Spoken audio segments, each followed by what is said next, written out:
కేంద్ర ప్రభుత్వం అమెరికాతో స్వేచ్ఛ వాణిజ్య ఒప్పందం చేసుకుంటే భారత వ్యవసాయ రంగం, ఇక్కడి రైతాంగం తీవ్రంగా నష్టపోయే ప్రమాదం ఉందని ఆంధ్రప్రదేశ్ రైతు సంఘం జిల్లా అధ్యక్షుడు మొలకా శివసాంబిరెడ్డి ఆందోళన వ్యక్తం చేశారు. అమెరికాతో స్వేచ్ఛ వాణిజ్య ఒప్పందానికి నిరసనగా ఆంధ్రప్రదేశ్ రైతు సంఘం ఆధ్వర్యంలో బుధవారం తెనాలి ఐతనగర్లోని ఎర్రబడి సెంటర్ వద్ద నిరసన తెలిపారు. శివసాంబిరెడ్డి మాట్లాడుతూ అమెరికా నుంచి పన్నులు లేకుండా వచ్చే చౌక దిగుమతుల వలన మన దేశం 5 లక్షల కోట్ల రూపాయలు అమెరికాకు అప్పనంగా చెల్లించాల్సి వస్తుందని ఆయన మండిపడ్డారు. ఇప్పటికే ఆ ప్రభావంతో పొగాకు, మొక్కజొన్న, మామిడి, పత్తి రైతులు తీవ్రంగా నష్టపోయారని గుర్తు చేశారు. ఒప్పందం అమల్లోకి రైతాంగం మరింతగా నష్టపోతారని చెప్పారు. భారత రైతుల ప్రయోజనాలను దెబ్బతీసే అమెరికా వాణిజ్య ఒప్పందం రద్దు చేయాలని శివసాంబిరెడ్డి డిమాండ్ చేశారు. పేద రైతులు, మధ్యతరగతి రైతులు, కౌలు రైతుల రుణాలు రద్దు చేయాలని, పేద మధ్యతరగతి రైతులకు, కౌలు రైతులకు, వ్యవసాయ కార్మికులకు 10,000 రూపాయల పెన్షన్ ఇవ్వాలని కోరారు. పాల రైతు సంఘం నాయకురాలు వేజెండ్ల తబిత, మాన్యం శ్యాంబాబు, తెనాలి శాంతకుమారి, కూచిపూడి శకుంతల, చుండూరి దావీదు, తెనాలి మేరమ్మ, తోట కమలమ్మ, తెనాలి సుశీల పాల్గొన్నారు.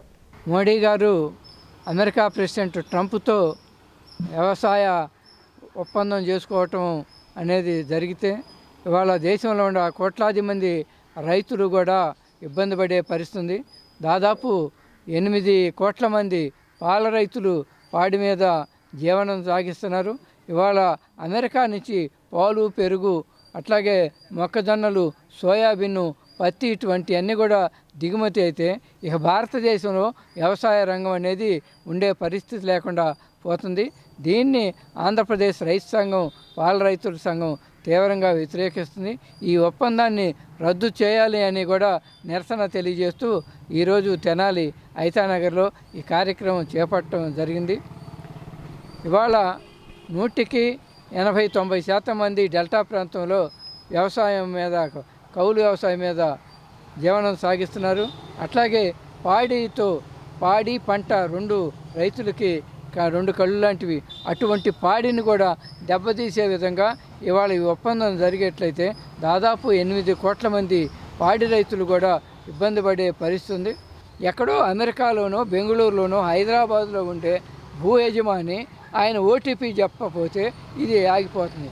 అంటే ఇక్కడ ఎరువు మరి అందదు. అంటే ఇప్పటికే ఎకరానికి 2 బస్తాలు యూరియా, 1 బస్తా డిఏపి ఇస్తామని చెప్పి ఇది కూడా 20 రోజులకి ఒకసారి. ఈ పరిస్థితుల్లో అందుట్లో ఎలినినో వచ్చింది.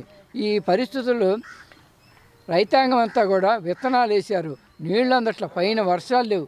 మరి ఏం చేయాలి రైతాంగం? అందుకని వ్యవసాయాన్ని కాపాడాలి, రైతుల్ని రక్షించాలి, కౌలు రైతుల్ని, పాడి రైతుల్ని కాపాడేందుకు ఈ నిరసన తెలియజేయటం అనేది ఈ కార్యక్రమం యొక్క ఉద్దేశం.